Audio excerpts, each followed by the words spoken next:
Welcome to the Lancaster Patriot Podcast. My name is Chris, and I'm joined today by Travis Schmalhofer, Luke Saint, and Joel Saint, and we are here to discuss a mini-conference that was held right here in Lancaster County, and the title of it was The End of Christendom, with a question mark. Has Christendom come to an end?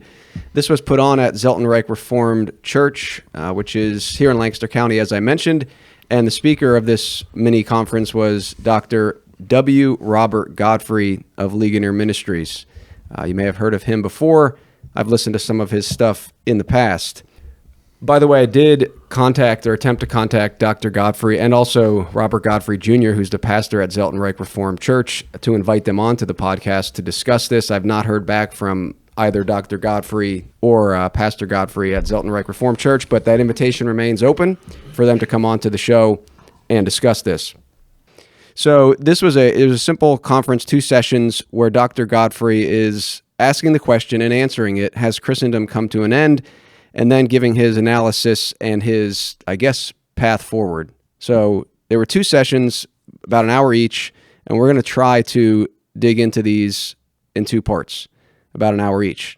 So I want to set the stage, gentlemen, and I want to play this clip. This is the longest clip I have to play. It's just under 3 minutes, but I want to give people understanding of where Dr. Godfrey was going. And this is from the beginning of part 2. So I want to listen to this, and then we'll get right into this. Now, to be fair, Dr. Godfrey, he said he's painting with a broad brush. He only had 2 hours. However, I think when we analyze this, we're going to see there's some problems with his definition of Christendom and where he goes with this. So we're going to look how he defines Christendom, especially today. Then we're going to talk about why he says it ended. But first, listen here to him explain what Christendom did for Christianity. And also, this is very important for both talks, the single biggest issue as it relates to the end of Christendom. I'm going to play this clip. This is from the beginning of part 2. And here he's going to give you what his biggest issue with Christendom was. And this frames everything in this conference and moving forward where he says, here's the solution. So let's play this clip and then we'll discuss it. If you're agreed with me that Christendom has come to an end, you don't have to, but I am right. If you agree with me that Christendom has come to an end, we can look back on it and say, what did Christendom do for Christianity? And what did Christendom do for culture? Well, it brought to Christianity a great deal of influence. It brought to Christianity a great deal of numbers, large numbers of people. And it brought to Christendom a great deal of power culturally over the centuries and centuries. You look back on the history of the West, and almost everywhere you look, you see the impress of Christendom, whether it's in philosophy or in music or in art, everywhere, architecture. Christendom made a huge impact. It was really born out of Christendom, that we have widespread education, that we have universities. Christendom accomplished a great deal through the centuries, in addition to unifying the West in certain ideas and ideals. But Christendom came at a price. The single biggest issue I think we face is, I'll put it this way. For a good deal of the history of Christendom, Christendom had authority and power and influence because of coercion. There was a coercive power the state could use to enforce aspects of Christianity. For a lot of the history of Christendom, now we're talking about almost 1,500 years of history, the state used its coercive power to stop people from getting a divorce if they wanted a divorce. The state used its coercive power to arrest and punish homosexuals. So various aspects of life, the power of the state in the interests of Christendom were coercive. And I think the biggest single question when we think about going forward as Christians is, do we think that we would like to see restored the coercive power of the state to enforce Christianity? All right, so there was the first clip where again, that's the beginning of part 2. He kind of lays out his concern with Christendom, and listening to that and the whole thing, you get this impression that Christendom was coercion, and when you frame it like that, you can understand why Godfrey says, the end of Christendom is not that big of a problem. So one of my first questions from that was, he didn't seem to address was it good that divorce or homosexual acts, he just said homosexuality, was it good that those would be illegal? He never addressed that, did he? Apparently the man believes in no-fault divorce, right? Because he does not believe the state should be involved in that at all. Well, then, if a person just walks away from a marriage and says, I want to be divorced, the state's got nothing to say about that, right? Right. To be fair to him, he probably didn't say that, but what the impression you get is this is coercion. That's how he paints the picture. And then later he says, well, we need to ask these questions. Do we really want the state to be criminalizing divorce or homosexual acts? I wish he would have said. And he just kind of leaves it open-ended. So he said, I would like to have flipped in there murder. Can you just put murder in there? Do we want the state to enforce sanctions against murder? Oh, far be it from us. All right, I forgot to take my tranquilizer before I got on the show today. Yeah, we didn't give that pill to you. Yeah. So Luke, his biggest question is this: do we want to restore the coercive power of the state to enforce aspects of Christianity? And I know he says he's painting with a broad brush, but the broad brush he paints with, and we're going to get into some other clips we have. He's not painting with a broad brush. He's painting with a Hollywood propaganda brush. That's what he's painting with. He is parroting exactly what the pagans told him to parrot. He is standing with his back to a pagan understanding of history, as if without Christendom, there'd be no coercion. What in the world? That you ascribe coercion to Christendom? That's it? No one else did it? And we don't have that now? As in, don't wear, you're free to not wear a mask or not take the vax, or you go ahead and say the N-word, Dr. Godfrey. Go ahead and say it. You won't be coerced to do anything. What in the world? Why would he say, here's the problem with Christendom, it was coercive? Why would you ascribe that character to it when everybody else? That's like saying, what the problem with America was that they had slavery. Dude, everyone was doing slavery. We were all doing slavery. Tell me a nation that wasn't doing slavery. We were all doing it. Here, the problem with Christendom is that it was coercive. Everyone was coercive. Who stopped the coercive nature of the state? Tell me somebody or something or an institution outside Christendom that said, hey, we probably shouldn't be doing this anymore. That's what I want to know. Who said to Christendom, we shouldn't be coercive? Don't tell me it was the pagans, because they love being coercive. They're being coercive now. So who outside of Christendom said, hey, we probably shouldn't do this anymore? This guy doesn't know his history. Cromwell was the first one to be like, hey, you know what? I bet you, I'll bet you any money, Dad, that he looks to Cromwell to be like, Exhibit A, coercive. Here's the problem. Let's go. Cromwell was up there saying to Christians, one of the first people, as an institutional leader, as a government leader, saying, hey, you know what? If they want to believe that, just let them. Just let them believe that. It's all right. It's fine. It's okay. Can we get along, get some religious liberty around here? He was one of the first ones to say that. Tell me somebody outside Christendom who was saying that. And he ascribes coercion to Christendom as if Christendom invented it. And who's the one who got rid of coercion? Was it not Christendom that's continually reforming itself? This guy first, he's biblically illiterate, and I stand by that. Because he said Christ didn't have a coercive bone in his body. How could you? I'm going to walk up. I had a fantasy. Okay. Full disclosure, I had a fantasy. I had a fantasy of me walking up to him on stage with a bullwhip and saying, "That's just one. That's not a cat of nine tails. Just a bullwhip. Okay, one bullwhip."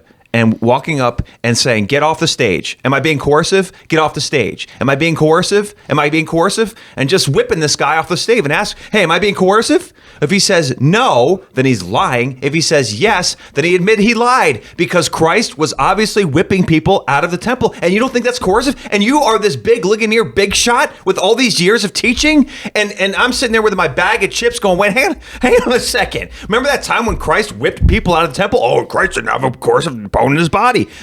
This is insane. This man is asinine. And this is the problem with Christian celebrityism. When people just sit there quietly going, I guess, yeah, Christ never did have a coercive bone in his body. I cannot believe that nobody stood up in the Q&A time. I'm disappointed in the listeners. Hey, what about that time when Christ whipped people out of the temple? Don't you think that was coercive? Nobody asked that. I listened to Q&A. I couldn't believe that nobody asked that question. Friends, we have got to hold our leaders to a biblical standard and stop with the Christian celebrity nonsense. I cannot believe the whole thing was a disaster. The whole thing was nothing you can't learn in a Christian high school textbook. It was nothing new. It was no insight. It was just pagan. I think most of you can learn a pagan high school textbook. Yeah, quite frankly, truly. Up until the time he quotes Mark, I did not see where this was really differing from pagan propaganda. Yeah, whole discussion was couched outside of Scripture. Yeah. Whole discussion. He only said the word Bible once. And the only scripture he quoted was from Mark for the whole. Well, how long did he speak? 3.5 hours? No, 2 hours. 2 hours? It seemed like he only said Bible once. He only said Bible one time. I cannot believe that. You call yourself a Bible teacher? What? And his application was terrible. He had basically no application. His application was here's 5 solutions, and if you're looking for the best one, it's mine. He kept saying like mine's the best. And I'm the right one, the right. Just joking, but kind of not really. And so that kind of bugged me a little bit, but whatever. You were bugged. I couldn't tell you were bugged by it. I was going to try to get into this nuanced and give Dr. Godfrey the benefit of the doubt with some things that I think we went off the rails already. It's just he kept saying it like, well, I'm right. That first clip we just played, well, I'm right, all that kind of stuff. And then later he's like, if you want the ones, he keeps saying, I'm right. Whatever. He just kept saying it. And it just bugged me. After a while, it got to me. And he says, here's 4 ways, and here's the 5th way. My way is the best way, and this is my way. Abraham Kuyper basically tried to distinguish between the secular and the sacred, or something like that. And he goes, well, how do we do that? I don't know. And that's my application. Thanks for coming to my talk. Right. Are you kidding me? No, you're right about that. Are you kidding me? He asked, his application was, how do we do this? I don't know. And he never went to the Bible. He never offered the Bible. He never stood on the foundation of the Scriptures one time and said, thus saith the Lord. Never. The whole conversation was couched outside of the authority of Scripture, and it concluded with questions like, I don't know. I guess we're dust in the wind, man. You know what's better than listening to this lecture? I submit to you, Kansas. Dust in the wind. All we are is dust in the wind. You got the same message. You got the same message at the end of the day. I don't know what to do. Hey, friends, don't listen to this. Just turn on Kansas, Dust in the Wind, and you'll get the same application. Come on, everybody. All we are is dust in the wind. All right. I close my eyes. All right. Now let's get to the academic analysis of this. So for the rest of the show, we need to back up what Luke just said there, because I tend to agree, generally speaking, with everything he said. The standard is just so high. You know what I'm saying? This is a big shot. He's got all his degrees. He's got all this Bible teaching, and he says things that are biblically wrong on the face of it that you could learn in Sunday school. Right. Those things, and I don't have those clips. We'll do those in part 2, because that was part 2 where he did say Jesus does not have a coercive bone in his body. He called the disciples bozos and all this stuff. We'll get into that. But to your point, Luke, this is really, in one sense, one of the faces of Reformed Christianity, the academic, the intellectual, and that's why we are dealing with his arguments and what he presented. And so, yeah, Luke brought the heat there. Let's try to, though, analyze bring some light. Yeah, a little bit here. That'd be good, yeah. A little bit. So I want to start off with, okay, you brought up a lot of stuff there, Luke. But one of my biggest problems with this talk is that he conflates a state church, basically, establishmentarianism, where the state is basically enforcing what he would say, and we would agree, the church should be doing, discipline for heretical beliefs, so on and so forth. He says Christendom is establishmentarianism, essentially. But then other times he conflates that. He says, no, Christendom is simply a government being influenced by Christianity. And he never says this, but I would say applying biblical law. So those are two totally different things. Mm-hmm. And so if you're going to listen to someone like this, and the title of the thing is The End of Christendom, and his whole talk about what is Christendom, and it's come to an end, and that's good. What is Christendom? And he does not have a coherent definition of Christendom. Mm-hmm. When you were listening to this, Travis, did you get, hey, I know exactly what he's saying with Christendom? No, it was a little bit murky, I would say, because like you said, he kind of switches back and forth, but it seems like based on the clip that you just played at the beginning there, the thing that we should be running with is his understanding of it as coercion of Christian belief. It's hard not to come to that conclusion. Yeah, I mean, especially in his application. Especially in the second lecture then, because in the first lecture, you kind of, you're not really sure exactly where he's going with it. And there were a lot of aspects of the first lecture where I thought, okay, I can get on board with most of what he's saying here he was just analyzing the history of everything. Yeah, and saying, hey, by the way, there's transgenderism in the streets. We're like, yeah, right. We agree with that. Yeah, there wasn't a whole lot in the first lecture that you didn't know exactly where it was going. But then in the second lecture, you get, okay, this is what he's trying to do with it. But yeah, I think if you're going to listen to his lectures, come from the understanding that he's talking about Christian belief being coercively imposed on people by the state. So let me give. I would say Christian confession. So, and that's not Christian law, because Christian law is God's law that applies to everyone. He's really talking about Christian confession. Right, that's why I said Christian belief. Okay, all right. I can certainly accept that. But going back to what he said earlier, I wanted him to say, because he's in the second lecture, he's like, well, the Christian, they enforced, laws against homosexuality and divorce and so forth. And going back, I was waiting for, how about laws against theft? I would want to ask Dr. Godfrey, laws against theft, coercive or persuasive? Right. Is that all we have? Yeah. Seriously?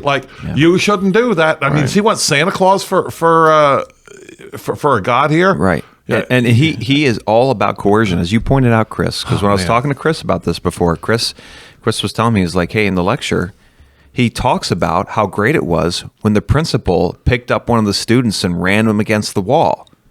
And he was talking about how great that was. Wait, I thought we weren't about coercion around here. And here you are celebrating violence to students. Are you kidding me? This is so so hypocritical. This says, to Chris's earlier point, this says more about the state of the Reformed Church than it does about Dr. Godfrey. Yes, it does. Yeah. Amen. Yeah, that really gets at the heart of it, really. I think this is like a Westminster West versus Westminster East thing. The presuppositionalist worldview compared to the classical, and then you've got the Meredith Kline and Michael Horton, Bob Godfrey's, who come from that framework of thinking about Reformed theology, which is more Lutheran than anything.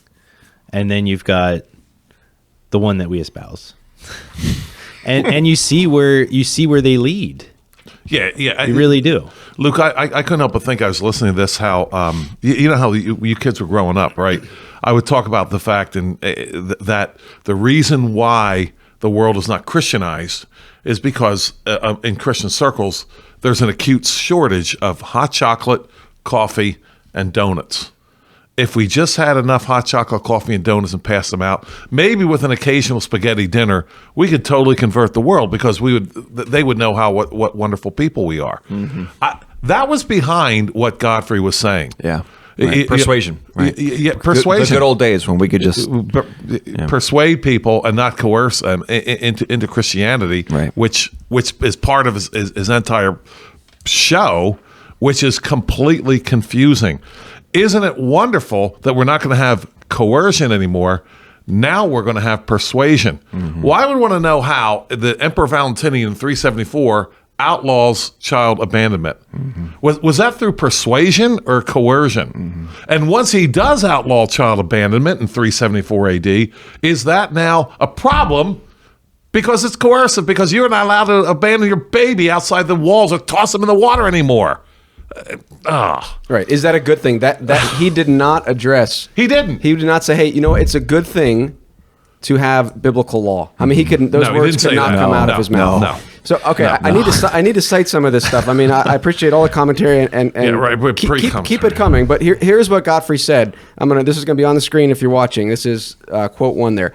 What do I mean when I say Christendom? I don't mean Christianity. Christianity is the religion that we find in the Bible. But in Western history... And there's the only time he says Bible. Yeah, he might have said it a few more times, but I get your point. But in Western history, there emerged a movement that came to be known as Christendom. This was expressive of this idea that Christ was ruling in the West, I guess just in the West. It isn't just that Christ has introduced a religion that's true, Christianity. It's that religion is now receiving cultural and legal support from the government. It began to happen in the days of Constantine the Great in the early 4th century. He first legalized Christianity in the West. Okay, so he's setting this framework for his whole talk that Christendom is the legal government establishment of Christianity. Just track with me here. He said more. I want to get these quotes on here because I want to cite exactly what he said.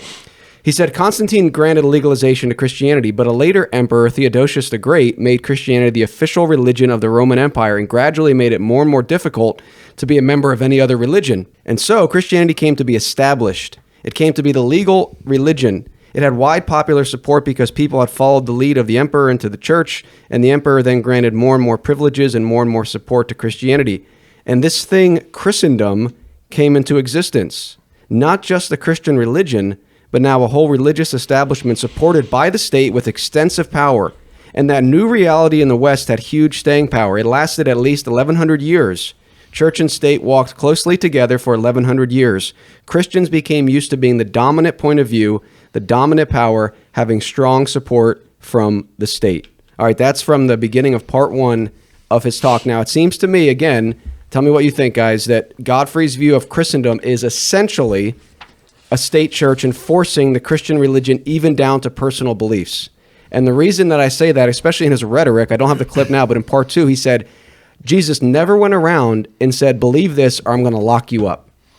And that's his rhetoric that he's putting forth to his audience. And he's juxtaposing that with what he's calling Christendom. And so in his mind, Christendom is basically establishmentarianism.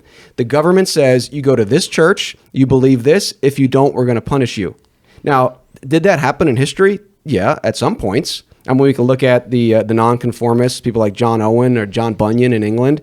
I mean, but were they part of Christendom? I mean, they opposed. That was never asked or answered. That point. Well, and because his definition of Christendom, I think, is very flawed. I want to read, this is D. James Kennedy from 1994. This is his definition of Christendom, and I don't agree with everything in this book, but just see the contrast here between them, and then I want us to maybe put forward what we think, how we should define Christendom.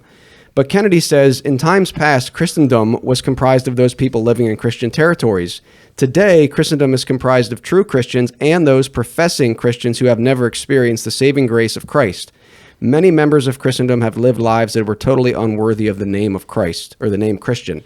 Okay, so Kennedy's saying, yeah, I mean, that's a very simple definition, but his point is, in the world today, Christendom is kind of the manifestation, or you have these people that claim Christ and what they're doing in the world. And he's saying, look, some of them throughout history have claimed to be Christian and done things that are not biblical. But according to Kennedy's definition, you can never say Christendom ends, because there's always going to be Christians in the world, and until the end, there'll always be the wheat and the tares. There'll be people that say they're Christian and do things that are not Christian. But Godfrey's definition can't be that, because Godfrey says Christendom has ended. So in Godfrey's definition, it seems that this is establishmentarianism. It's the epitome of Christendom. It's coercion. It's a huge state government saying you have to believe this or I'm going to lock you up. I mean, I want to give another definition of Christendom. Anything you guys want to add to that? His definition of Christendom. For me, his definition, you know what I noticed throughout this? He would talk about Christendom, and he would consistently go to Roman Catholicism. I don't know if you've noticed that or not. Right. It was extremely consistent. Right. And I did have, maybe we'll get more into that in part two. I mean, is he Reformed or is he Roman Catholic? Right. And that's what I told Travis. I said, okay, well, maybe we could look, we could get into parse the history in the early church and what was going on in Rome. But we're 500 years past the Reformation, and this is Dr. Godfrey of Ligonier Ministries, and he's using the Pope as an example of Christendom today. Yeah, he did it more than once. And I'm just thinking, he's anti-Christ. That's the whole Reformed tradition. So, Right. This is just one definition of Christendom. I think Kennedy's is better than Godfrey's, because Godfrey's you can morph it however you want, and I would say Christendom. And this is kind of what Kennedy is getting at. It's the visible manifestation or the visible reign of Christ over all the earth, being evident in every sphere of life. Okay, it's families, churches, societies, governments operating according to Christ and his law word. That's Christendom. And now you could argue if did that happen? Is that coming to an end? But his definition of Christendom, that's not his definition of Christendom. His definition of Christendom is basically, it's murky, but if you get down to it, and the way you really know what he's talking about is when he makes these illustrations and examples and saying, well, Jesus never said, believe this or I'll lock you in prison. Which that's indicates his definition of Christendom. Which indicates he's a bad communicator because we never know what he's talking about. Where does Christendom start and end in his book? And he never says. And his whole talk is about Christendom. And you should start off the talk saying, okay, this is what I'm talking about when I'm talking about Christendom. Starts here, ends here, and that's exactly what I'm talking about. He does say it ended in 2015 with a Bergefell. He does say that. What ended in 2015? Christendom. What? Right. What? Let's critique that. That's what I want to critique right now, specifically, and we'll maybe be all over the place with these notes. And I can't believe he said that too. You said to me that how about 1973 Roe versus Wade? Yeah, Roe versus Wade. That's what you were saying. Yeah, Roe v. Wade. Isn't that more horrific than gay marriage? But that's another indication of how much peace we've made with abortion in the church. Right. That he would say something like that. So get this. The key thing here with his definition is that sometimes in his talk it's establishmentarianism. It's coercion. It's if you don't believe this. If you don't believe this, we'll lock you up. Yeah. Now again, he didn't address that there has to be coercion because later he's going to talk about the state shouldn't. I don't know if he used justice, but he's like there's some common sense things the state should do. Let's get all these drug addicts off the street. And I'm like, well, how is that not coercion? Mm-hmm. So he never addresses that, hey, coercion is inevitable when it comes to law.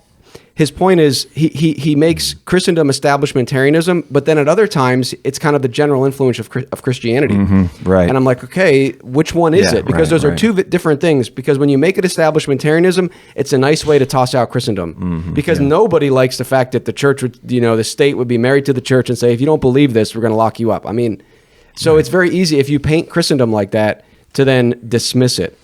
So yeah, I took a note from around the 8-minute mark of the first lecture. Okay. And there he says that, I don't know if he's defining Christendom, but he says in the Western civilization, the rule of Christ over all society.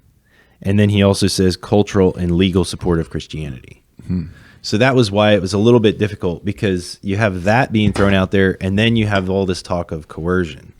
So, that's why it was a little bit difficult to understand where he was coming from at first. Yeah. And it shouldn't be difficult. We're having a lecture on the end of Christendom. We should be able to really figure out by the end of it what it is. And it's a little bit... It's a moving target. It is. And it goes back to that thing, when you speak, you will either make things more clear or more cloudy. Mm-hmm. And by the time we're done, it's cloudy. Yeah. I hope you get someone on here to defend this, Nebulous. Chris. Yes, come in, Dr. Godfrey, or I really Pastor hope Godfrey you did. Jr. Yeah, what is Christendom after all? And he even in this quote here made the Christianity. This is Theodosius, the official religion of the Roman Empire, and gradually made it more and more difficult to be a member of any other religion. And so Christianity came to be established, establishmentarianism. Even I would say from his own lecture. Yeah, well, I have a clip I want to play then that he's something he said at least 8 years earlier that contradicts what he's saying here. But first, okay, should there be a state church? Is this good or not? I say no. I mean, he's going to talk about Kuyper later. I might not get into it today, but I don't think he really gives Kuyper he presents him well. But is when the state coerced belief, in the Church of England was the official religion, and Bunyan and Owen and these guys say, well, no, we're not going there. Was that good? Was that Christ exercising his lordship and them obeying Christ when the state said you have to go to this church? I say no. That's not biblical. Mm-hmm. Is that an extension of Christ's dominion? No, that was people disobeying Christ.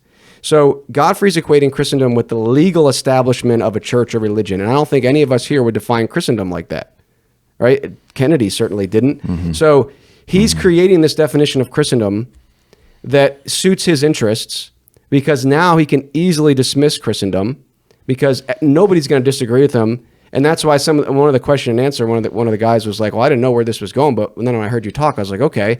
And it's sort of like, well, yeah, I can't disagree with you. If Christendom is that, then yeah, I guess it should end. And that's the force of his argument. So I don't think any of us would define Christendom or should define Christendom as establishmentarianism. In fact, I'd say that was a small hiccup in Christendom. Right? Mm-hmm. He says that Christendom came to an end starting with the Reformation. I would say that was moving forward. Yeah, right. And I think it might have been Kuyper who said that Calvinism never had the opportunity yet to really be applied in the political sphere. Mm-hmm. You had it applied, the Reformed theology, Calvinism in the theological sphere, but then the Enlightenment and other things derailed it. And so we still have yet to see Kuyper's vision and Calvinism applied in the civil sphere. True, a great expression of Christendom. It hasn't happened. Yeah. Right. My question is, Calvin's Geneva, was that Christendom? Was that a furtherance of Christendom and an understanding of peace and prosperity and social order? If Christendom is coming to an end, his idea of Christendom, then what was Calvin doing? Was that not? Is he going to say that Calvin was not doing Christendom in Geneva? That's what I want to know. Calvin and those cats out there, were they doing Christendom? Yes or no? Because it goes against everything, all the problems, and what they were doing in Geneva. It goes against all the problems that he had with Christendom. But it doesn't seem to fit his definition of establishmentarianism of what they were doing in Geneva. Because from what I understand, in Geneva, it was a very prosperous place. They took in lots of immigrants.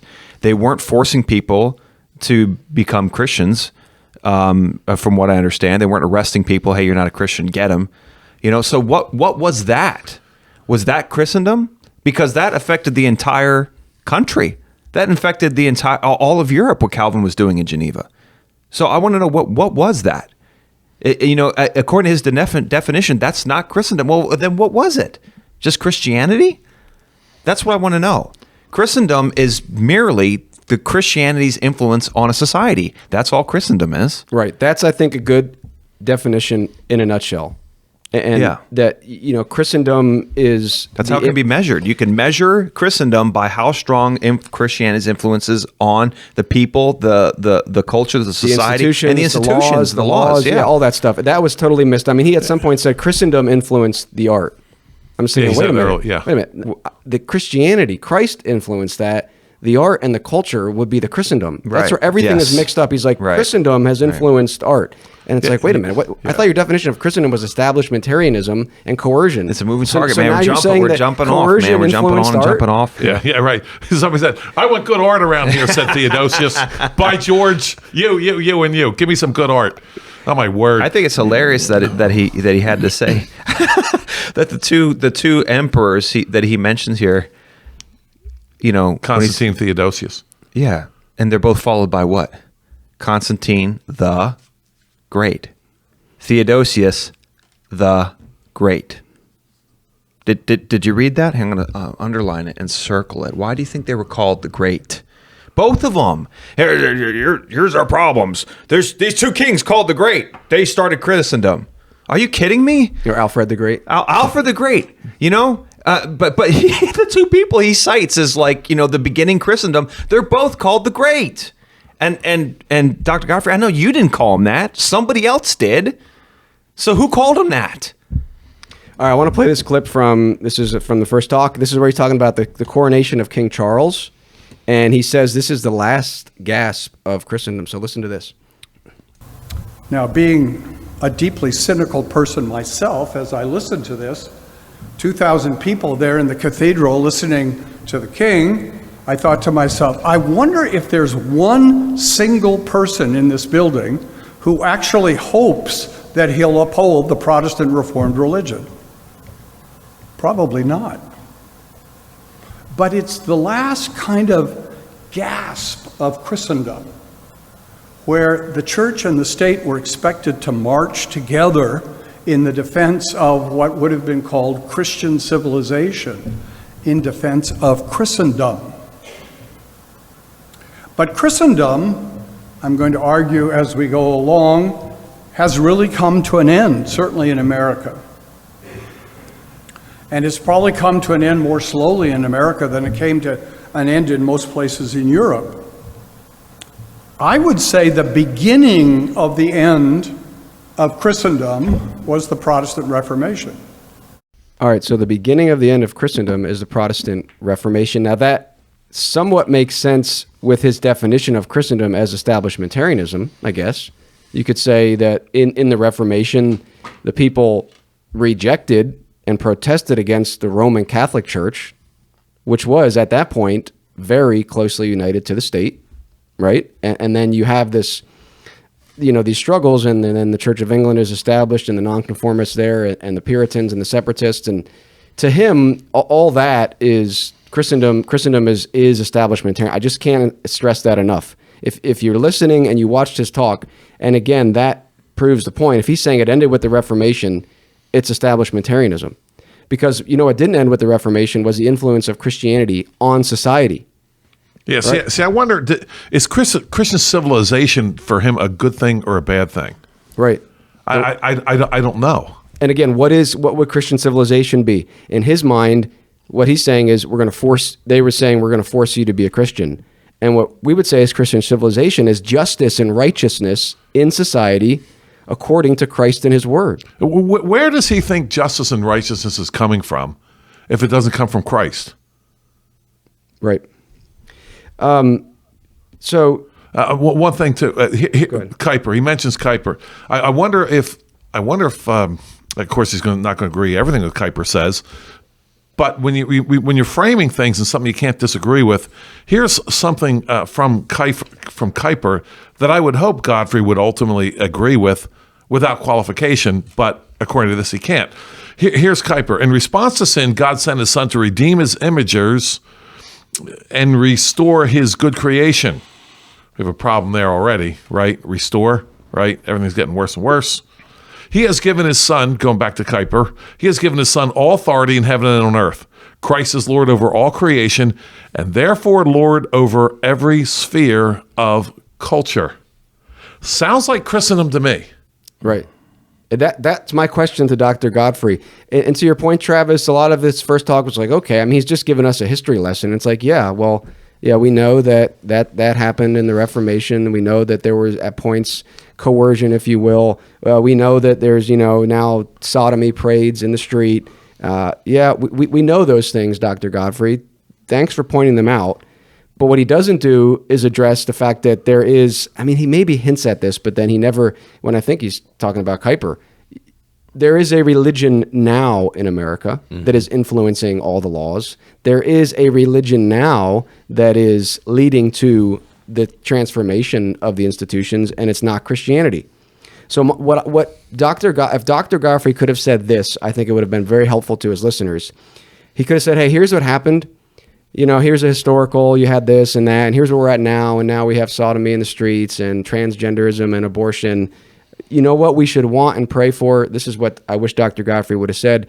We should want and pray for and be aiming for and be proclaiming and charging and calling on the kings of the earth, presidents, czars, whatever, to kiss the Son and honor Christ in the public square and follow his law.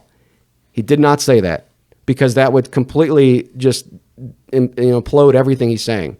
And that's where I think that this was a huge failure, because all he does in the end is say, you know what? We don't have state churches anymore. We're like, yeah, we know. Okay, so now what? What should we want? What should things look like? And that to me is a big failure. And I took a note somewhere around the end of the clip you just played. I took this note as well, He said, if we're not held together as a civilization by one church and one emperor, what will hold us together? Was a question, which is a great question. What is going to hold us together? And to your point, Chris, can we all submit to Christ? There's a unifying point, maybe. That would be a unifying point. And, I think unwittingly, I would assume he knows what Kuyper was all about. I kind of agreed with his point, and I think this was in the second lecture, that we should learn some things from Kuyper. Amen. Yeah, I don't think would we learned agree them with from that. Dr. Godfrey. But I'm kind of puzzled as to why he pointed to Kuyper, because it seems like Kuyper would be diametrically opposed to what he's pushing. Yeah, another quote from Kuyper. God's creation is a unified diversity, an ordered but multifaceted reality. In particular, God designed the world to have diverse cultural spheres, such as family life, art, science, church, and business. Each sphere is unique and has God-given principles upon which it is founded. Christians must, there's coercion, I guess, right? Christians must locate those principles and conform their cultural activities to them. Again, Christendom or what? Yeah. Yeah. I want to share some more quotes from him to give you guys more stuff to interact with.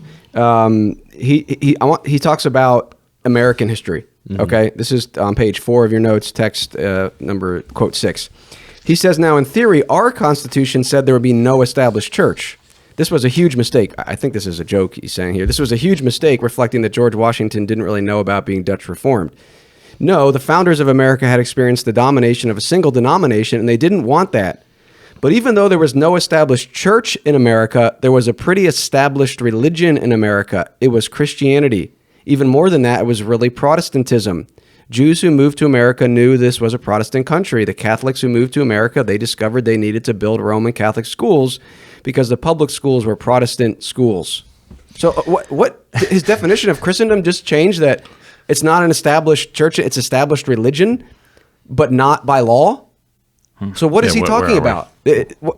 What is he talking about? This goes to the point that it's inevitable that any society is going to have, in this sense, an established religion, in the sense that some worldview is going to dictate the laws of the culture, the mores of the culture, the practices of the culture. And why can't he just say, you know what? We need Christianity to influence the laws of this nation. I was really happy that he said that, because what you just quoted here. Okay. That in America, at the founding, there was a pretty established religion, Christianity, and even more specifically, Protestantism. Because I think it's kind of hard to get certain Reformed theologians to agree with that point. And, I went to public school, so I'm still in rehabilitation for that. Recovering. Yeah. So I was taught in public school growing up that there wasn't really any established religion in America at the founding. They were all deists, and, it was just neutral. Everything was neutral. But I was really happy to hear that Dr. Godfrey agrees with that perspective, that America really started as a Christian nation. And, as a Protestant Christian nation. Exactly. Frankly. Yeah. Yeah. Now, the question is, and I don't know if he got to this or not, but was that a good thing or not? Mm-hmm. No, he never gets to that. No. Was it a good thing that William Penn came over and said, let's have religious freedom around here, and by the way, you're going to be arrested if you commit homosexual acts. There's going to be a penalty for blasphemy. Like, where does that fall into Christendom? Because that's not a state church. That's William Penn saying, hey, we need some laws around here, and I'm not going to turn to natural law. I'm going to turn to the Bible. Now, I don't think he did it perfectly, but that was Penn's idea, and Godfrey just does not interact with that. No. Can you have a situation where you don't have a state church, and yet you say, you know what, our laws need to be biblical? Well, this is a common problem with historians, is that they like to talk about history, and a lot of times they'll lead you right up to the point, but then they don't actually apply that point. Because they like to stay off in history. They don't want to bring it to the relevance of now.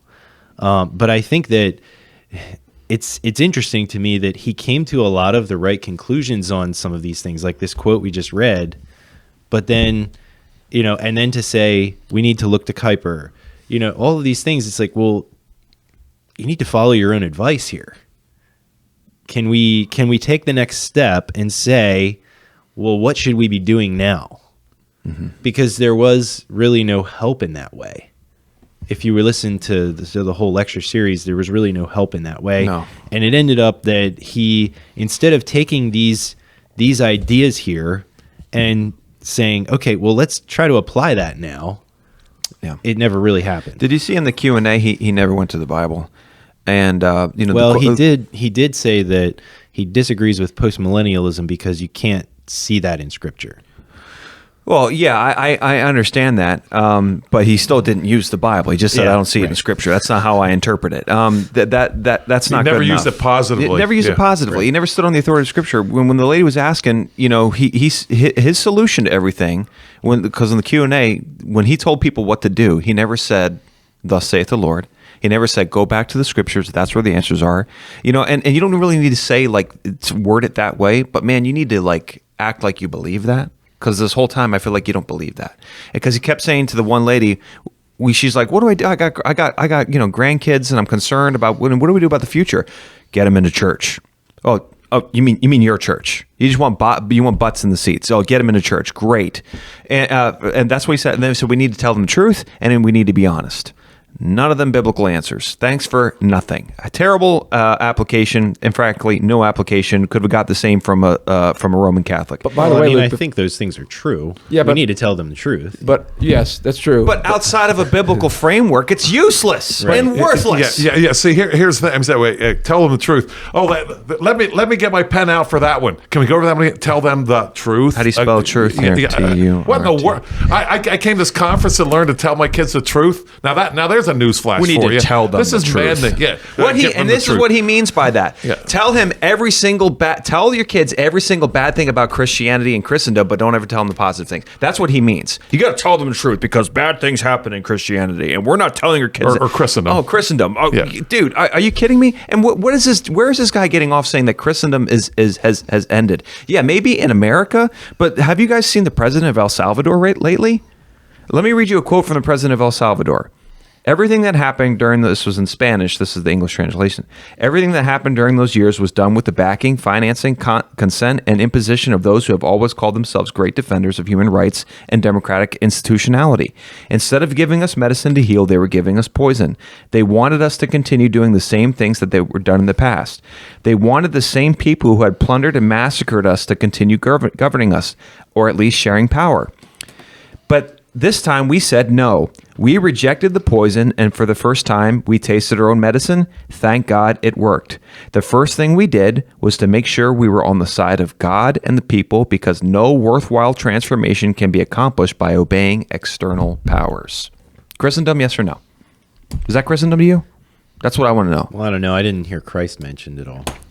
What does he mean by God? I don't know what's going on in El Salvador. I mean, he does talk about God a lot. I think he's Roman Catholic, and according to his definition, right, that's Christendom because that's the president. So it is Christianity being enforced by the state. Yeah, according to Godfrey, that would be Christendom. That's not even mine. That's his. Right, that's his definition of Christendom, and that's the one we've all moved on from. But it's going on in El Salvador right now. So I mean, not only we're biblically ignorant, we're theologically ignorant, and now we're historically ignorant. All right. Speaking of, there's so much here. I want to play this. Speaking of, you want something you want to add? To add to that, I want to talk about an extreme danger here, and it seems as if he does not want Christian nations. And that might be the real target here. I think that's what which is. I thought that when he got to his second point about Christian nationalism, I couldn't help but think about that. Could that be his real target here the whole time? I don't know, but there's something dangerous here, and we're not just talking about some other ideas. Richard Weaver, ideas have consequences. We're not just. This is not a tempest in a teapot here. Listen what Paul says, and he's made from one blood every nation of men to dwell on the face of the earth, and has determined their pre-appointed times and the boundaries of their dwellings. God has done this, boundaries, so that they should seek the Lord in the hope that they might grope after him. Now, there is Paul connecting boundaries of nations with seeking the Lord. What is Paul talking about? I want to introduce an idea here based off of the quote here. The Catholics who moved to America, they discovered they need to build Roman Catholic schools because the public schools were Protestant schools. And he says the same thing. Jews who moved to America knew that this was a Protestant country. All right, I want to know something here. Why would Roman Catholics, who pretty much owned a couple of pretty prominent countries in Europe. Good question. Spain, well, 3. Spain, Portugal, France. Mm-hmm. Why would they move to America? Mm-hmm. Why would Jews move to America? Why would anyone move to America? Mm-hmm. This Protestant country with all its Christendom. Mm-hmm. Coercion. And coercion. Why would they do that? And arrogance. This is our country. Yeah, we need to ask that question. We need to say, you know what? Muslims today, where do they go? I was talking to a missionary who wants to go to Turkey. And he was talking about the fact that when Muslims leave a Muslim country, they don't go to another Muslim country. They go to a historically Christian country, be it Protestant or Roman Catholic. Why? It is time to ask that question. Why? Why would you leave your religion and go to Protestant or even Roman Catholic Christianity? That is a statement where what Paul said is true, that we have these boundaries and not this hodgepodge of UN nonsense, which Godfrey doesn't seem to have a problem with because he never really addresses that question. Godfrey is abandoning what Paul is saying here. And he's not asking the question, well, why did they come over here then? Mm-hmm. It shouldn't be shocking to me, but it kind of is. But this is the state of Reformed Christianity. We're not asking that question. Why would they come here? I think I was reflecting on this discussion before we got here this morning. I was asking myself why this is so important to me. And really, I think you're right that the thing that is under discussion here is Christian nationalism. That's the thing that's under discussion. Yeah, a vague target out there in the distance. He just dismisses it in the end of the second talk, and somebody in the Q&A even asks him, well, what about this idea out there of Christendom 2.0? What do you do with that? And he never really addressed that either. The person was like, I don't want to name any names. Everybody knows who he's talking about. Mm-hmm. Right. Why can't we just name names, people? But to me, it's important because I don't want to have to flee my country like the Muslims are doing and like people have historically done to come to America. I want my society, my county here in Lancaster to be a place where my children, my grandchildren, and so forth can live quiet and peaceable lives. Mm-hmm. That's why this is important. Yeah. And we have so many people in the Reformed circles who are fighting against this idea of Christian nationalism, which is embedded in Calvinism, I would say. Embedded in the Bible, all the nations shall serve the Lord. I agree with you. Yeah. But I'm saying from our own perspective, from Reformed perspective and interpretation of Scripture, we should come to this conclusion, and we should be fighting for and working toward this idea of Christendom. We need to be creating and building culture for our families, our communities. That's why this is important. Mm-hmm. Yeah, that's we don't want to abandon our society to paganism, which is what has happened. Mm-hmm. And that's something when you were talking, Luke. And I'm going to try to find the quote. I don't have this one, but it did seem like saying, "Look, the most important thing is to get people in church." Mm-hmm. And it's just something you've brought up many times. What about the injustice that's happening? Mm-hmm. What about the shedding of innocent blood? What does God do? He says, I don't care about your ceremonies. Mm-hmm. You are shedding innocent blood. I mean, Dr. Godfrey should be saying, look, yes, we should be in church.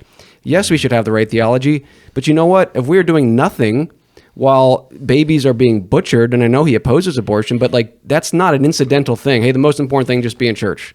You're missing the point. To Travis's point, you quoted Scripture there. We want peaceable. We want to be able to live quiet and peaceable lives. And you've talked about that before, Joel. That's a prayer regarding the leaders for us, so that they would enforce justice, so we could live peaceably. And that's completely missing here. There's so much here.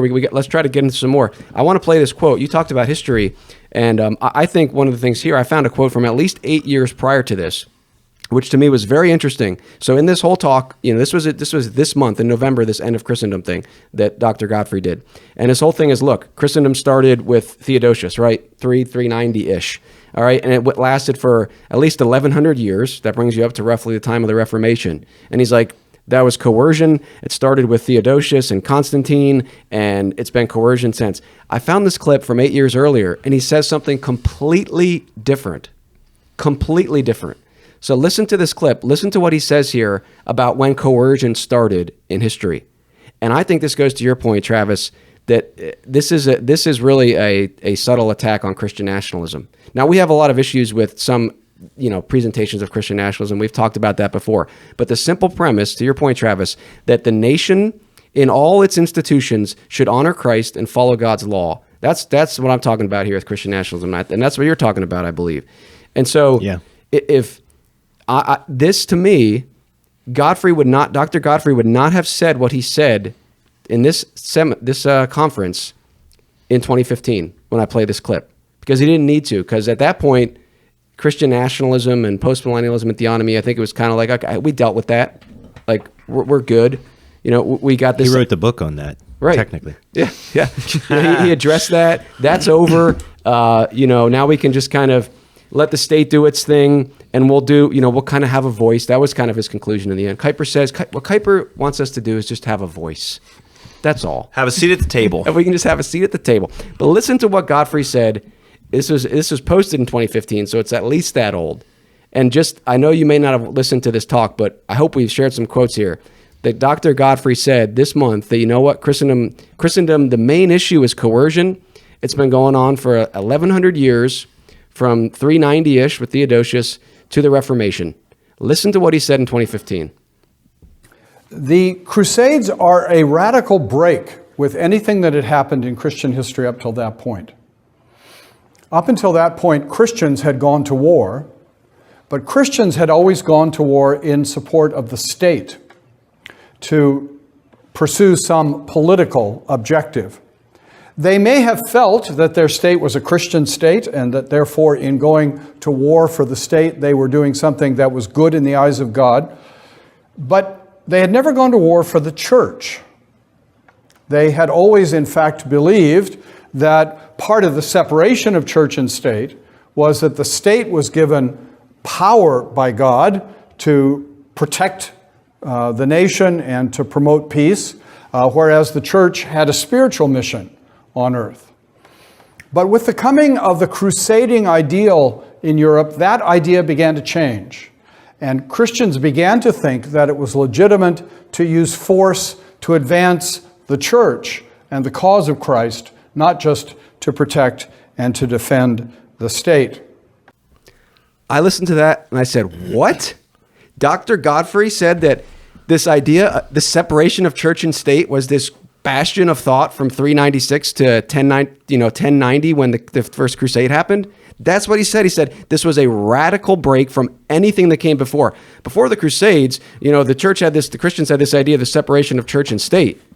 That's not what he said in this conference. No, it's not. Like, this is totally different, because now I submit that it suits his ends to paint history different now. Because now he wants to show, hey, you know what? From the beginning, all of Christian history basically has been coercion. It was never a good idea. It was never good. And in this talk, he says, you know what? Up until the Crusades, they had this idea of the separation of church and state. The state is over here to protect the nation and promote peace, right? You got to bring justice in there. By what standard? And the church was over here to try to put forward their religious views. And you know what?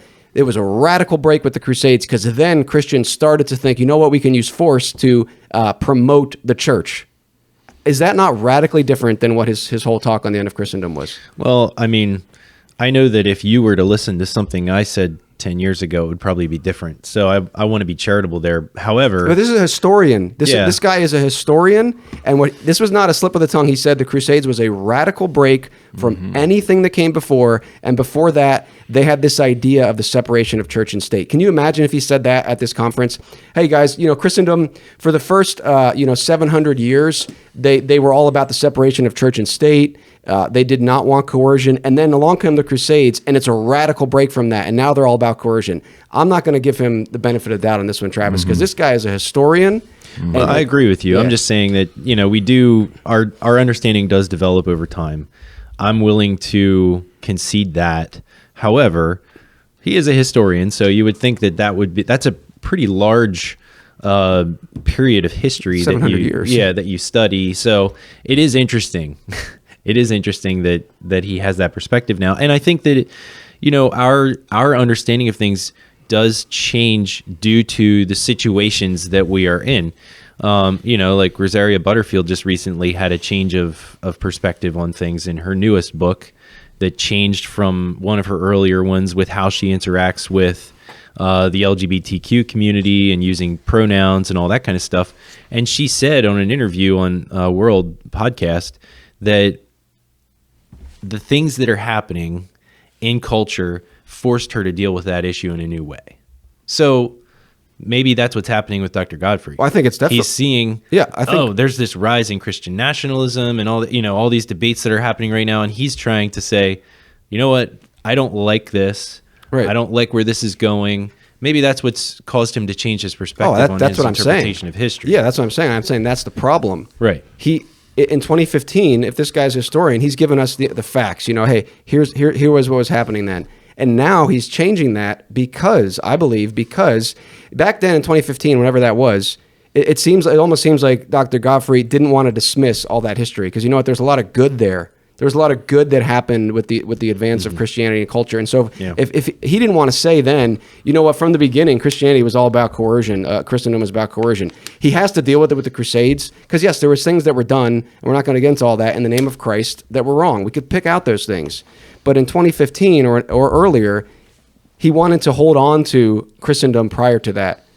And so he says they were about the separation of church and state. It was not about coercion. But then the Crusades came, and that's when this started. And I just think that's, from a historical perspective, that's a huge difference. Yeah, let me see if I can, an illustration here, and use a game I love to play. Wasn't that great at it, but don't love to watch, and that's soccer. A big score is 2-1. 90 minutes later, it's 2-1. But anyway, okay, ripping soccer here a little bit. Hockey too. You're a hockey fan. That's true. Hockey. Hockey's like that's true. I love to play the game, but I wasn't that great at it. But anyway. Here's a difference, Travis, I think, with Rosaria Butterfield versus Dr. Godfrey. If I'm playing a soccer game and we're doing the short pass thing and it's not working, we might change our view of how to win this game. Let's try the long pass. Let's try to see if we can kick it past the defense, beat him to the ball. Okay, I think that's Rosaria Butterfield. I'm going to respond to this differently. It's different from saying, you know what, the score at the end of the first half historically was 1-0. With Dr. Godfrey, it's, well, the scores change in history. In other words, he's gone back and saying, well, this didn't happen. Mm-hmm. And Rosaria Butterfield is saying, well, I'm going to change the way going forward. And I see that as the difference between the two. That's a good point. I want to play a clip before Luke has to leave here. I just thought this was hilarious. This was about the disposable income of the government. So this is where he's kind of... that was... I was like, whoa. All right, let's listen to this. Yeah, you got to play it. Just recently, I saw a statistic about how much changed economically in the world in the 19th century. Up until the middle of the 19th century, this historian argued, governments had enough income to support the government and to build a few palaces, to support the government and to support the defense budget, or sometimes the aggression budget. There was money for government and for military. Governments didn't have any disposable income to try to help the poor. People were on their own. The government didn't have money to build schools, by and large, even. They didn't have money to build hospitals to any significant extent. But in the 19th century, with the Industrial Revolution, all of a sudden, governments had more money than they had ever imagined, and were able to think about, where should all this money go? And this heated up, didn't it? Then debates in society, political debates. How high should taxes go on the rich? And how should we help the poor? What can we do for the poor?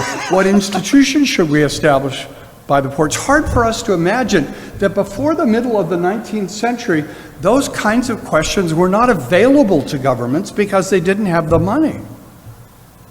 So we're really in a new world. The reason they my didn't have word. the money is because the influence of Christianity had told them the government shouldn't be doing all that stuff. Right. All these hand-wringing bureaucrats and governments. We just want to help the poor, but we don't have the money. What is he talking about? What is he talking about? Yeah, I know. The politicians, they suddenly saw the surplus from, I guess, like the generous heart of people. Now that we got rid of Christendom, we just became all more generous, and we just gave more. And then the politicians said, "Hey, we have all this money. Where did this come from? What should we do with it, Earl? I don't know. Let's give it to the poor. Great idea." That's what happened. That's the historical narrative. That's the truth. That's what politicians do. They put it all in a big truck, and then they sent it down to the homeless shelter. And then everybody distributed it among the poor, and there was dancing in the streets, and it was just, it was flowers and cake everywhere. Oh my word! What kind of that is the first time I don't know if I've ever heard such an ignorant narrative on the theology of theft And the rise of statism. and the rise of statism. Like, they just looked around and said, "Hey, we have all this extra money. What do we do with it?" You know. And then what's his name? John Lennon came in. Imagine there was no heaven, right? And then he started, and then all the politicians just looked around and said, "We got to use this for the poor." Oh my word, that is so. Oh my word, that is so ignorant. Who asked this guy to come here? So before that, Joel, everybody was His on their son. own. Oh, yeah, that's right. Yeah, His that's son right. asked. Yeah, well, see, that's the thing. And this book right here, right here, How Christianity Changed the World. Godfrey needs to read it because these statists, right? We need a hospital. They dreamed up hospitals. What in the world? No. Alvin Schmidt points out here in this book that hospitals were created by Christians. And I'm old enough to remember when most hospitals had Christian names, St. Luke's, Right. Good Samaritan, that kind of thing. They've been changed over now to status type names for the most part. Upper Penn Medical Center, Or Penn they were State just Health. shut down. Yeah, St. Joe's. shut them down. And now the entirely St. Joe's. conversations you're having with your doctor is not a conversation with a doctor anymore. Who are you talking with? No, yeah, you're talking with the state. Yeah, that's who he's listening to. Yeah. And Godfrey does he really think this? That they were like, we don't have hospitals because the state doesn't have enough money. Talking about but he can't say it because he can't say anything good about Christianity. He's got Christianity and Christendom so conflated. Yeah. He can't say that. Right. He can't say that Christians created hospitals. That should be a warning. Like, remember, this is your brain on drugs. This is your brain on statism. That this is your brain on statism. That you actually think that the politicians care about the poor, and that they want the money for the poor. That you really truly think that.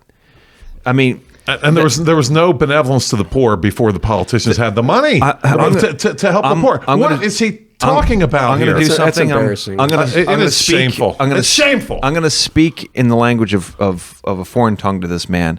But 1 Corinthians 2 says this. This is a book called 1 Corinthians, by the way. It's in the Bible. I know you referenced it once, but I guess you don't read it that much. Or maybe you do read it a lot, but you just don't really believe it that much. The things of the Lord are folly to those who are perishing. And that includes love, joy, peace, patience, kindness, goodness, gentleness, faithfulness, and self-control. That's the fruit of the Spirit. It's folly to a politician to do those kinds of things. He doesn't believe it's folly. No, he thinks there's politicians out there outside of Christ who think it's a good idea to have those things. Paul says the opposite. Those things are folly to politicians. The fruit of the Spirit, because he says in 1 Corinthians, for they are spiritually discerned. And what's the fruit of the Spirit? All those things I just listed. So to a politician to display those things, when push comes to shove, it's folly. And you're promoting this narrative that outside of Christ, that these politicians are walking around thinking that this is a good idea. That's wickedness. That's wrong. And frankly, it's heretical. And with that, I bid you guys all good morning. All right, see you, Luke. We'll see you next time. There'll be plenty more on this. We'll wrap up soon. Yeah, we haven't even done the French Revolution thing yet. Well, yeah, I wanted to get to that anyway. because I have a quote here around the time of what you just played. He said, we need to, and he was talking about what they did in the 17th century. They came to this conclusion. We need to go away from special revelation because the churches don't agree and look to natural revelation. So natural law didn't work well either, is what he concluded. My understanding, if I got that right. Right. He seemed, yes, I think so. Yeah. He doesn't come to any misrepresent. solutions, but he does say, you know what, they rejected this and they tried this, that didn't work, and then the tyranny, and then you get to this. And so, yeah, I think we would agree that he says these other things didn't work, but then he doesn't have a solution. Right. Well, I mean, it seems like what he's saying here in the quote you just played, it seems like he wants to go back and forth there. Because what led to all of this government bloat was natural law, reason, man-made ideas of how to do all this stuff, right? Instead of what Christianity influencing the culture and society and government basically kept the government very limited. Yeah. I mean, over the years. I just think that was embarrassing. And people listening to that, you know what they might think, Joel? Well, until the Industrial Revolution, man, we just didn't have people caring for orphans. We didn't have hospitals. We didn't have any of this stuff. And you know what gave us that? The government, statism. And that's just embarrassing because I think that's it's shameful to the legacy of the church and Christ and what he's done. I mean, you read that book by Alvin Schmidt. I mean, that's not the only book either. There's others. Yeah, this radically changed the world. People were not on their own before the government came. You know when they were on their own, when paganism ruled the land, and then Christians came on the scene and started caring for the babies and creating orphanages and hospitals. And then, you know what? There was a witness of, hey, we care for you. It didn't happen in the Industrial Revolution with the government. You know who's on their own right now?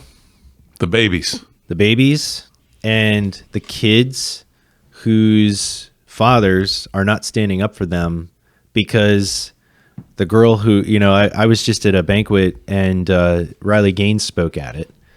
She was alone. The swimmer that was going up against the men. Who went up against Leah Thomas, the man.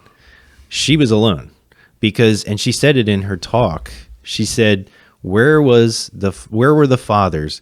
Where were the people in charge, the referees, to yank him out of the locker room with her and to do the right thing? That's coercion. We can't have that. That's who's alone nowadays in our society. Right. But that's coercion, Travis. We have to just be persuasive. So you got to go in the locker room and try to persuade Mr. Thomas to get out of the women's locker room. That's the insanity of what. Yeah. Why can't Dr. Godfrey just say, you know what? Coercion, there is a place for coercion, and the Bible tells us what that is. Yeah, and what is not, and what is not. Yeah. And man, okay, I want to share one more quote here, maybe more than one. But he said, so as Christendom comes to an end, we're left confused. We're left uncertain. We're left with no great cultural consensus anymore. When I was a kid, divorce was relatively unknown. Not necessarily because everyone was happily married, but because there was great cultural pressure to stay together. There was also great legal pressure to stay together. In the middle of the 20th century in America, it was hard to get a divorce legally. Why was that? Because Christianity had historically said divorce was wrong, and Christendom was in effect even in America. I want to know from Dr. Godfrey, was that a good thing? Or a bad thing that people were not divorcing their spouses left and right. Yeah, I wonder if he would even agree with the idea that abortionists should be prosecuted. I don't know if he would or not. I truly don't. Yeah, I don't know. I mean, he really didn't seem too staunch against abortion in the talk. I mean, he did say that when Roe v. Wade was overturned, that they didn't know what to do, but apparently neither does he. Well, that was kind of the point. He should have said, well, here's what they should have done. He said they didn't know what to do. And by the way, at the end of the talk, we don't know what to do. We got to think about this. Like, if you murder someone, you should be executed. It's not that hard to figure out. So what's the application here? I mean, this is The application is the state of Reformed Christianity needs some serious reformation. Yes, that's what. I that's think one there's a lot of applications here that our listeners need to really seriously consider and think about. There's two different visions of the Reformed faith being presented here, and Dr. Godfrey's vision for the Christian faith basically accomplishes nothing in society. Take it or leave it. Yeah. Yeah, maybe it'll change some things, maybe not, but we just need to have a voice. Well, it seems like he has a problem with applicability because we can't really apply the scriptures because people disagree. Is that not what you could say that from any university state social science professor could say that exact same thing? I want to read another quote. Okay, and then you can comment on any of this stuff. He said, "We used to have a balance, and that balance was Christendom. Christendom gave a certain level of moral direction that most people in our society accepted. Now, as I said, Christendom was under attack in the 19th century by Marx, Hegel, Darwin, and Freud. They were attacking establishmentarianism? I don't think so. Christendom was the balance? Or was it Christianity? Was it the truth of the gospel? Christ and his word gives moral direction to people. Now, I understand what he's saying. If you have a law and culture, don't murder, for example, it's going to restrain some people from murdering. Is that a good thing or a bad thing? I submit it as a good thing. The Bible says it's a good thing. And now he's saying Marx and Hegel were attacking establishment. They were attacking Christendom. They were attacking Christ. They didn't have a problem with establishmentarianism of another religion. You tell me Marx had a problem with establishmentarianism? Of course not. He had a problem with Christianity. So to say, well, let me ask you if I've got a straw man here, because he does argue that it's good for Christendom to come to an end because that's an end of coercion. Yes. And now we go to persuasion. Yes. So do I have a straw man here? You guys can knock it down if it is. So Christendom was attacked by Marx, Hegel, Darwin, and who was the other one? Freud, right? And Godfrey. Yeah. He joins that august group in attacking. Do I have a straw man here? In the end, in attacking what? Christendom. Yeah, these guys, these great Christians, apparently, right, who wanted to do the right thing. Marx, Darwin, Freud, and Hegel, and Hegel, right? They attacked Christendom, and so did Godfrey. Straw man by me. I mean, he joins with that group of people. I think that there's a lot of people who otherwise we would consider being in our same perspective who are attacking the idea of Christendom, depending on how that's defined. Well, in his case, it's coercion, right? And of course, Darwin, Marx, Freud, Hegel, they wanted freedom, of course, and that's my problem with what he had to say about the French Revolution. Right. So now, I mean, he is attacking Christendom. He is saying the end of it is a good thing. He is saying that. Yes, he definitely said that. And what he means by that is coercion. Right. Of Christian belief. That's the question. Exactly. Is that all he's saying, though? Because that's where it's murky. That's where he did not effectively communicate. He could have said this was the end of establishmentarianism. It wouldn't have worked because you didn't have an established national church in America. He says America was part of Christendom, slightly different way than Europe was, but it was part of Christendom and it dominated how we thought, how we acted. So when did Christendom end in America? I do want to get to that briefly here at the end. But if his point is, okay, Christendom is establishmentarianism, he says, you know what? I'm not that bothered by the fact that this is over. Because you know what? Now we can go back to persuasion. And to me, it just leaves so much to be desired. Like, okay, that's all you got? Like, that's the definition of Christendom is establishment. What about the fact that we are butchering babies left and right, that we're not following God's law? Like, what about the fact that in the past, it was how many years they finally ended child sacrifice? Yeah, 378, Emperor Valentinian. Right, and then 378. But then that was in the Roman Empire. But then in the whole world, I think it was like around the year 1000 that the final, official human sacrifice in the West happened. I don't remember where it was. So you got to this point until 1973.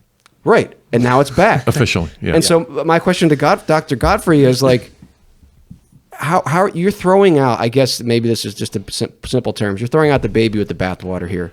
You're saying here's all the massive influence of Christianity that in 2015 you would have never said that it was all about coercion until the Crusades. You're throwing all that out now because you know what? There were some people who claimed to be Christian and forced and coerced belief. Really? You're going to throw out everything and you're not going to say, you know what the Bible teaches? That you're not supposed to coerce belief. But you know what? The Bible does teach that there's a thing called justice. And you have to look to the Bible to say, you know what? Because he asks us in part 2, we'll get to it next time with Luke, what should be a sin and a crime? And he's like, I don't know. He's like, I'll tell you what I do know. We need to get these drug addicts off the street. And it's a good thing for assistant principal to jack up, kids that look at them cross-eyed. But you know what? I don't know about homosexual acts. I don't know about divorce. There was nothing. There was no substance there. I want to talk about how when he said it ended. Any other thoughts on that? I don't know. I don't know where. Okay, I'll do it this way. Coercion, right? So William Carey goes to India, and he begins to put an end to sati, the widow burning, right? This is how bad this has gotten in Reformed circles. Am I off the reservation here, gentlemen?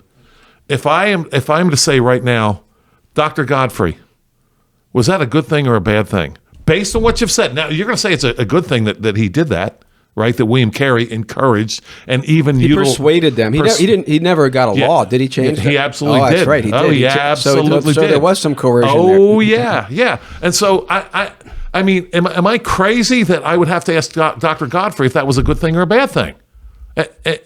In other words, I would have thought until I heard his lecture that would have been a really good thing that William Carey put an end to that business. Because you're coercing.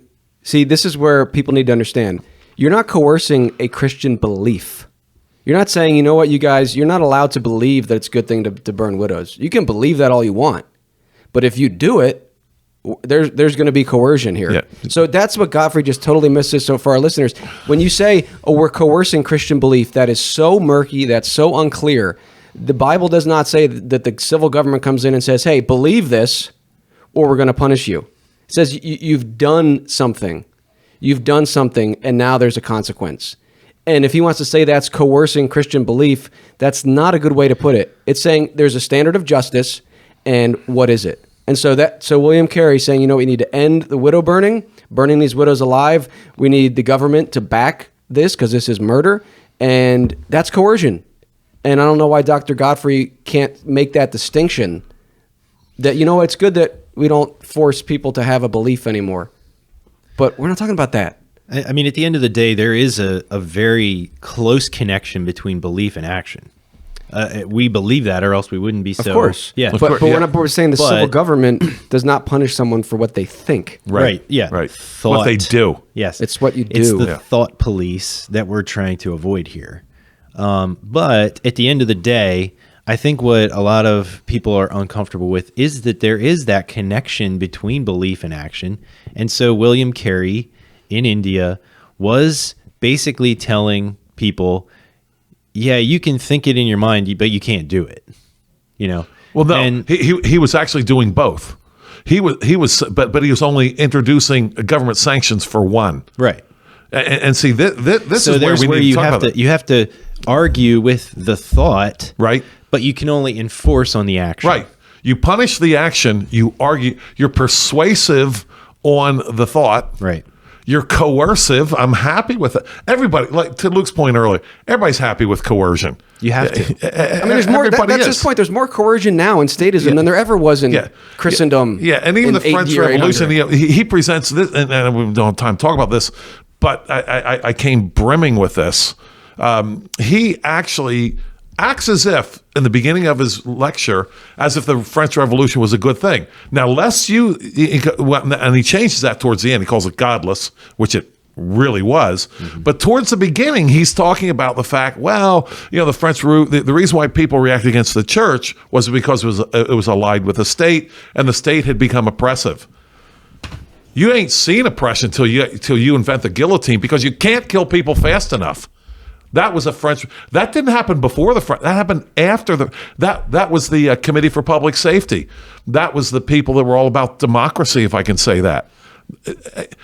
He doesn't even address that at all. They could not have been about freedom if they're killing people at the rate they had to kill people once they took power. But we have this subtle idea that, well, the French Revolution guys were all about freedom. And he lets that stand. And gentlemen, I shouldn't be shocked, but I am. This is a Reformed historian here, Ligonier guy. What are you doing? Right. There's one more. Speaking of coercion. Yeah. The amount of coercion under statism is off the charts because there's no restraint to it. There's no limit to it. It's whatever man says. And that's what Dr. Godfrey should have done, is says, hey, you know what the Bible teaches? This is what, you're a Bible teacher. The Bible teaches that there's only certain things the civil government is authorized by Christ to do. And here are some very clear ones, and then let's get into something. Like, that was nowhere. It was totally absent. So people are going to leave there thinking, well, yeah, Christendom is all about coercion, and we can't have that. So I guess the way we do it now is good, where there's way more coercion than there ever has been in human history.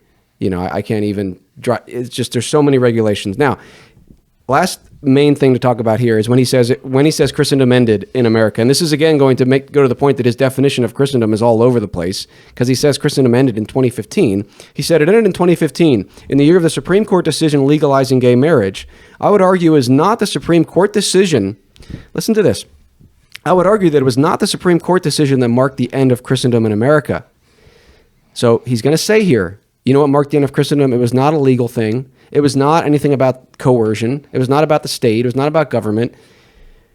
He says it was the reaction to the Supreme Court decision that marked the end of Christendom in America. In 2012, Obama thought Christendom was sufficiently powerful enough in America that he did not dare challenge gay marriage. He had to pretend to agree with traditional marriage. In 2015, it was revealed in the lack of opposition to the Supreme Court decision, there is no longer a Christian consensus in this country. There are no longer Christian moral values that unite us in a profound way in this country. Christendom had ended. It had ended because it had been eroded and eroded and eroded. And suddenly, people noticed the majority of people don't feel that way anymore. I'm thinking, wait a minute. I thought Christendom was about coercion, not what you feel and the Christian consensus. Now he's saying, you know what? And this would have been a better definition if he started from the beginning. Hey, Christendom is the influence of the gospel in the culture. And you know what? It's not perfect at times because we're sinful and there's the wheat and the tares. But as the gospel spreads, people's hearts are changed. And even someone whose heart isn't changed is influenced by that salt and light in their life, the other Christians. And they're like, you know what? Yeah, we don't want to have gay mirage. We don't want to butcher babies in the womb. And that's a good thing. And you know what? We're starting to see that diminish. And I could be like, okay, yeah, I agree. Because we all can look around and see what's going on.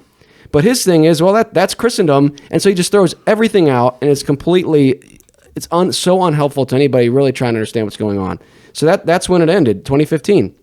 So I just think there's no substance to any of this. I got one more quote that I want to read, but just react to that. I mean, 2015, that's the end of Christendom.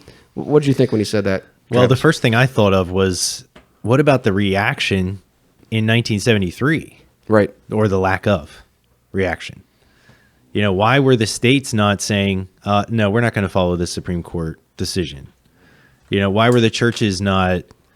Now, I know there were a lot of faithful Christians in the past 50 years who continued to push against abortion. There were a lot of Christians who were going to the abortion mills and all these things. But for a country that has such a Christian heritage, it was a very sad reaction. I would say further that what we're really talking about here, ultimately, he's talking about some vague idea of Christendom. What we're talking about is God's law. It's the L word back again. And in 1973, we had already given up the God's law. We'd given that up for 50, well, actually, years and years. I would argue ever since C.I. Scofield and so forth. Scofield originally, when he wrote his book, through his notes, he originally said that in the Old Testament, Christians were saved by keeping the law. Now, in his revised, he got away from that. Somebody maybe pointed out to him Romans and Galatians at some point, which he apparently hadn't read earlier. Here's my point about all that, though. If you are going to enforce God's law, I want to know if that's a good thing or a bad thing from Godfrey's standpoint. God has a law. Is that enforceable today? We see Psalm 2, for example, quoted in the New Testament. And one of the frustrating things for me was, if you're going to talk about the end of Christendom and coercion, at some point in a 2-hour lecture and a Q&A, can you bring up God's law? I don't think he can do that. I don't think he can either. And in the end, even when it comes to abortion, again, tell me, guys, if this is a straw man here, because I don't want a straw man. But when it comes to abortion, the Southern Baptist Convention, Roe versus Wade, remember, Roe versus Wade, well, we say it legalized, but Doe versus Bolton was more clarifying, if you will. I want to talk about getting away from God's law, though. Here's why. In 1971, the Southern Baptist Convention had already said we oppose abortion except in the case of rape and incest. That was 1971. That's 2 years before Roe versus Wade. So if you're going to talk about the end of Christendom, you mentioned Roe versus Wade before. The largest Protestant denomination in the country had already opened the door to the killing of the unborn.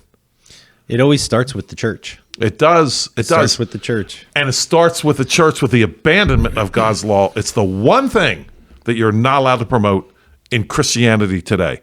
God's law. You can promote general Christendom in some areas. Well, Godfrey doesn't. Persuasive Christianity. Yes, and Christian principles and so forth. Common sense solutions. Yeah, he said that. yeah. I think it's a common. Christian values. Yeah, all that. But the L word, not acceptable. And I wonder if God, again, straw man, I hope not. I keep saying that. I don't want to do that. I just want to apply this. Would he basically have a pro-abort position? Oh, Joel, no, he's pro-life. I know it. Let me argue this for a second. The pro-life position, I would argue, would go with the Southern Baptist Convention in 1971. Abortion should be safe, legal, and rare. How is that different from the pro-abort position? Mm-hmm. How is that actually different? And where would Godfrey come down on that? I would want to know. We sure don't know. I sure don't know from his lecture here. You're asking the question. You're not saying, but you're asking the question. I would like to know, because this is very clear. And to that point, I'd say he can't bring up God's law because he can't refute it. And I believe, and he's written a book against theonomy and whatnot. But for example, when he brings up gay mirage and stuff, he's like, well, I'm not speaking whether or not this should be legal or illegal. Right. Oh yeah, I love that point. I'm not taking up a side. What a hypocrite! If racism came up, I promise you, he's taking a side. Because if he brings up God's law, then he has to deal with this issue of justice and what is justice. And I think the whole point of this is a reaction against Christian nationalism. And again, I have my concerns with some variations of that. But if he can't come in and say, look, what we need to do is follow God's law, because that defeats the whole purpose of this mini conference. Like, we need to say that those Christian nationalists out there who believe that God's law should be applied in the civil sphere, they're all about coercion, and we're not about that. And he's like, well, I'm not going to answer whether or not we should deal with this stuff. And it's like, man, but you will answer whether or not we should deal with drug addicts. Yeah. Chris, it would have been just so helpful. I could just accept this so much better myself if he would have just at some point admitted that everybody's about coercion. Even then. But he couldn't even do that, because now you have to decide which coercion is legit. If everybody's practicing it, and you can't stop coercion at any point, now you got to talk about legit coercion. How about thou shalt not kill? And whoever sheds man's blood, by man shall his blood be shed. Now you got to go to God's law, and you can't admit even that everybody's about coercion. That's what law is, right? That would have been substance if you would have been like, yes, look, let me spend 5 minutes saying, what, in the past the church got some things wrong, and they tried to coerce some people. Okay. But you know what? Coercion is inevitable, and it's actually required, to your point on murder. And so now let's spend the next hour and 45 minutes saying what coercion is acceptable. Yes. That would have been substantive. Yes. People could have been like, okay, you know what? Yeah, now after this 2-hour conference, I understand why it was wrong for the Church of England to arrest John Bunyan because he did another Christian service. I understand. Thank you, Dr. Godfrey, for giving me the biblical understanding here of why the civil government, the church should not have that sort of authority melded with the civil government. And also you've explained to me that the Bible teaches that if you murder someone, if you kidnap someone, there's consequences, there's coercive consequences if you steal.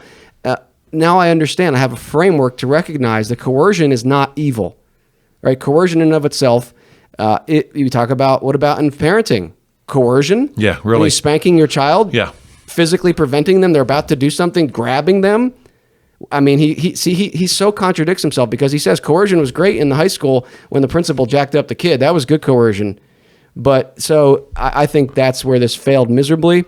I'm going to give you guys a final word, and we are going to come back with this part 2, and we'll address more of his session 2, where he says, okay, what's the solution to the end of Christendom? I have one more quote that I want to read today, and this is how he ends part 1. This is what he says. This is the divide in America. He says, the divide in America really is between those who don't see that Christendom has collapsed and still think as if it were in place, and those who not only are glad Christendom has collapsed, but they're celebrating and they're pushing it. So I say, okay, so if we all agree with Godfrey that Christendom is over, then there'd be no division in America. So then I would be fine with those people who are butchering babies, who are hacking off the breasts of 13-year-old girls, because the only reason we have a division is because they're happy Christendom's over and I'm not. It's just so shallow. And it's like, that's the divide. So which side would Godfrey be? He may say, well, I'm not on either side. I'm not upset Christendom's over. It's just like, I'm neutral. Yeah.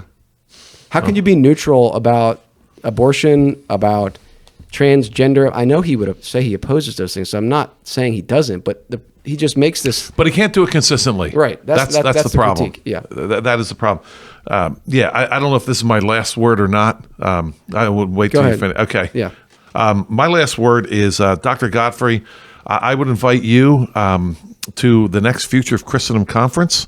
We did a debate. James White was involved in a debate with a homosexual activist, basically. He might not call himself that in our last debate. That's what he is. And our conference is called the Future of Christendom. And I believe you believe that Christendom only has a past. It doesn't have a future. Dr. Godfrey, you would be great to come and debate this topic. We'll find an opponent for you. We would be very flexible with the terms of the debate. If you want to have like 3-on-3, we could do that. 1-on-1, we could do that. We would treat you quite fairly, and it's love to have you on, Dr. Godfrey. This would be exciting, interesting. You could really make your case against people that oppose, versus a lecture. You could really clarify your points with someone opposing you, Dr. Godfrey. Bring your son, who's a pastor, right here. He wouldn't even have to travel. Dr. Godfrey will pay for your travel. We'll pay for your expenses, your hotel. Please come and debate this issue in next year's Future of Christendom Conference. I'll give you a heads up. It's probably going to be in September or October, so I give you time to plan. We welcome you. Please do this. Yeah, that'd be great. Travis, anything you want to add? I don't think he's going to take you up after this podcast, Joel. He should. Hey, these are He ideas. defend himself. We are wrestling with ideas. I agree. I was selling concrete 10 years ago. He's been a historian all his life and a pastor. Come on, he can take down idiots like me. Yeah, before you say anything, I mean, Luke is definitely has some choice words, and I think that's one of the things we're missing in Christianity today. I mean, you look back at the Reformation, and of course, this is a Reformation scholar, and these guys would go at it with each other. Man, I mean, Luther and these ideas are important, right? The ideas matter, and so we're going to attack the ideas, and people have a hard time understanding. Oh, well, you're attacking Dr. Godfrey. No, we're not. We're saying here's what he said, and there's some serious problems with that, and we welcome him to do the same with us, and say, what you guys are saying is completely off the rails. And it's going to lead to X, Y, and Z, and that's why we invite him in for a debate. But we just have this sissy culture that the nicer than Jesus mentality. Yeah, we can't say anything. He didn't have a coercive bone in his body. Don't forget. Right, yeah. Right. Yeah. So I hope people aren't oversensitive. Like, we're dealing with the ideas here. All right, Travis, go ahead. No, I agree. I'll get on my soapbox just because I think this is key to this discussion.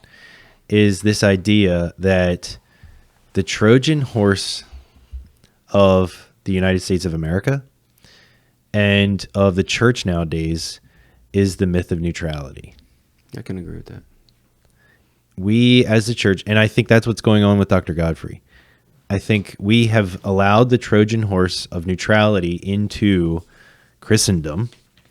And I would say in America, the beginning of the end of, if you want to say Christendom from our perspective, would be the U.S. Constitution. Amen. Not officially. I was waiting for it. The U.S. Constitution not officially recognizing Christ. Right. And then, therefore, not applying God's law There it is. to Amen. the public sphere. Now, you and I would disagree on how that should be done. Hey, that's a conversation But, to have. But you know, we would be disagreeing on how to apply it, not whether or not it should be applied. That's the problem here. Yeah, I'm He good with the doesn't think discussion it on should how, be but- applied yeah. at all. Yeah, exactly. I'm okay with a discussion on how. I'm not okay with a discussion of if. Right. Yes, because it's not whether, but which, right? That's the saying. So everyone, please, in the Reformed world, please think about this. Read about this. Interact with Greg Bonson. Interact with these guys who were pushing this idea of the antithesis and who were arguing against this myth of neutrality. You really have to deal with that. That's my point. that's very well said. And I think that does summarize this whole End of Christendom conference. We're going to dig into it more because there's a lot that was brought up in part 2 and just his application on where do we go from here. But if you get anything, hopefully, from our summary of part 1, and if you go listen to it, I'll link to his discussion so you can listen to it, his seminar, whatever, and you can hear what Dr. Godfrey had to say. But I want you to listen to that and try to understand what he's saying Christendom is. And in the end, he makes it about coercion, but then he does not say, you know what? We have to be able to define what coercion is biblical, which coercion is biblical, and which coercion is not. And if you don't do that, then your whole talk is useless because it doesn't give anybody any substance. Okay, you're asking people to listen to it, and then would you be willing? I'm guessing. I don't want to. It's your your show here, Chris. But would you be willing to have someone? If so far you haven't heard from Dr. Godfrey or his son, but would you be willing to have someone come in who defends what he said? Absolutely. Okay. Yep. Open invitation. If you want to defend the key points of what Dr. Godfrey said. My summary at the end of the first part was basically this. Hey guys, here's what's happened in America. Everybody's fine with sodomy now. I guess Christendom failed. That's kind of the summary. Like, hey, it didn't work. The church tried for 1,100 years to force people to be Christians, and it failed because, we've embraced sodomy. So I guess that's it. So anyway, we've covered all those details. Come back for part 2 where we'll finish this. Joel, you got one more thing you want to say? Tell that to your baseball coach. Hey, coach, I swung 3 times. I missed. I guess I'm not going to swing anymore. I just stand up there and let the ball go. No, get your bat on the ball. Apply Christianity.